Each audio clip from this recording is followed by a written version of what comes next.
CM Revanth Reddy వ్యాఖ్యలపై AP CM Chandrababu నోరు విప్పటం లేదు. రేవంత్ రెడ్డి వ్యాఖ్యలకు నేరుగా చంద్రబాబు సమాధానం చెప్పటం లేదు.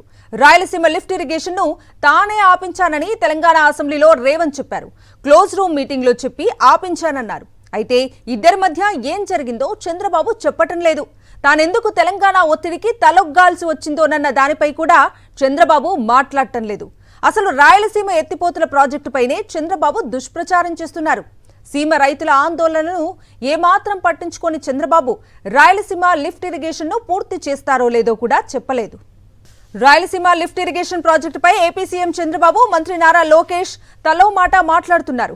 తెలంగాణ సీఎం రేవంత్ రెడ్డి కామెంట్స్ పై నోరు విప్పని చంద్రబాబు 22 టీఎంసీలతో ఏమవుతుందని సింపుల్ గా మాట్లాడారు. నీటి విలువ తెలియనట్లు బాబు మాటలు ఉన్నాయి. అదే సమయంలో మంత్రి లోకేష్ మాత్రం ఒక్క టీఎంసీ కోసం రాష్ట్రాల మధ్య యుద్ధాలే జరిగాయని చెప్పుకొచ్చారు. రాయలసీమ లిఫ్ట్ ఇరిగేషన్ పై తండ్రి అలా కొడుకు ఇలా మాట్లాడటంపై ఏపీ ప్రజలు మండిపడుతున్నారు. మేమేదో రాయలసీమను ఉద్ధరించాలనుకుని మా రామానాయుడు గారు ఎక్స్ప్లెయిన్ చేశారు. మొత్తం ఎంత ఉంటుందంటే వీళ్ళు పెట్టిన లిఫ్ట్ ఇరిగేషన్ చేయడానికి 34 టీఎంసీ.